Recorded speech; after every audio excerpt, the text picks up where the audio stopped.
अगर मोटरसाइकिल के gear neutral करते टाइम निकालते टाइम अगर आपको तंग करें या सख्त हों और क्लच का स्प्रिंग भी सही हो, केबल भी ठीक हो और सेटिंग से भी फुल टाइट हो, तब भी अगर गियर आपके सही काम ना करें या ज़्यादा टाइट करने पे आपको किक जो है वो तंग करे, तो आप अपनी बाइक के क्लच को किस तरह से सेट कर सकते हैं।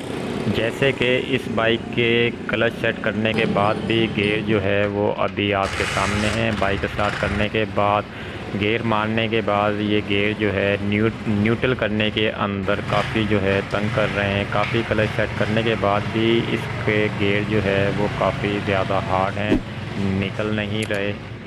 तो वीडियो शुरू करने से पहले जो दोस्त इस वीडियो पे नए हैं प्लीज़ वो वीडियो को लाइक कर दें और मेरे चैनल को सब्सक्राइब कर दें ताकि आने वाली वीडियो का नोटिफिकेशन सबसे पहले आप तक पहुंचे। तो चलते हैं आज की वीडियो की तरफ।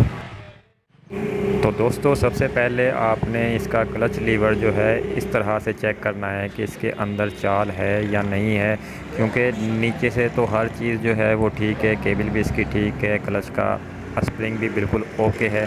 उसके बाद आती है क्लच लीवर की बारी, जिसकी तरफ जो लोगों का ध्यान है वो बहुत कम जाता है कि ये इसके अंदर चाल है कि नहीं है।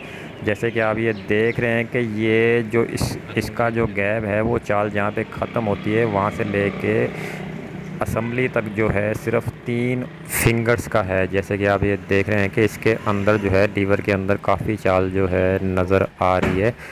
तो इस चाल को ख़त्म करने के लिए सबसे पहले आपने नीचे से क्लच केबल को इसके जो नक्के में से आपने निकाल लेना है। उसके बाद अब लीवर का बोल्ट हम खोल के देखते हैं कि आया इसके अंदर ये चाल किस वजह से है।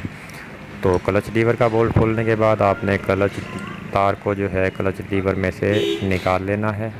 क्लच वायर को क्लच लीवर में से निकाल के अभी आप ये देख रहे हैं कि इसका जो बुश है जहाँ पे क्लच लीवर का नेट टाइट होता है, उस लीवर के अंदर ये बोल्ट जो है काफ़ी लूज़ है, इसके अंदर ये चाल है।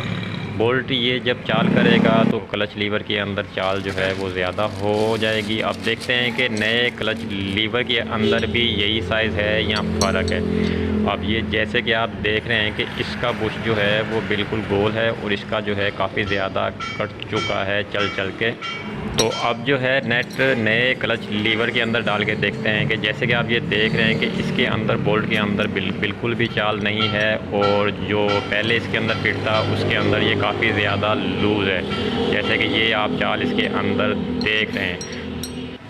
एक और चीज़ का आपने ख़ास ख्याल करना है कि क्लच लीवर का जो बोल्ट है वो जेन्युइन हो, जिसके अंदर ये आप बुश देख रहे हैं ये बुश वाला हो, ना कि ये जो नेट है ये सादा हो। बुश वाला नेट होगा तो लीवर के अंदर चाल नहीं होगी और अगर सादा नेट होगा तो लीवर अगर आप नया भी डाल देंगे तो वो आपके सामने चाल करेगा। अब ये क्लच लीवर को हम फिट करके देखते हैं कि इसके अंदर भी चाल है, कुछ फ़र्क आया है कि नहीं है। तो अभी हम इसको टाइट करके जो है इसकी चाल चेक करते हैं कि इसके अंदर चाल है कि नहीं है। तो जैसे कि आप ये देख रहे हैं कि इसके अंदर बिल्कुल भी चाल नहीं है और बिल्कुल ठीक है। अब आपने नीचे से क्लच केबल को लगा देना है और अब इसके जो है हम गियर चेक करते हैं कि इसके गियर पहले से कुछ फ़र्क आया है कि नहीं। अब ये जैसे कि आप ये देख रहे हैं कि इसके अंदर जो है 4 फिंगर से ज़्यादा इसके अंदर जो गैप है वो हो चुका है। तो अब हम बाइक को स्टार्ट करके देखते हैं कि इसके गियर न्यूट्रल करने के अंदर अब ठीक हैं कि नहीं है। जैसे कि आप ये देख रहे हैं कि क्लच जो है वो बिल्कुल सही काम कर रहा है। अब ये गियर जो है अभी हम चेक करते हैं कि इसके ठीक है कि नहीं है। अब ये देख रहे हैं कि गियर जो है न्यूट्रल जो है वो बिल्कुल आराम से हो रहे हैं, बिल्कुल भी जो है तंग नहीं कर रहे।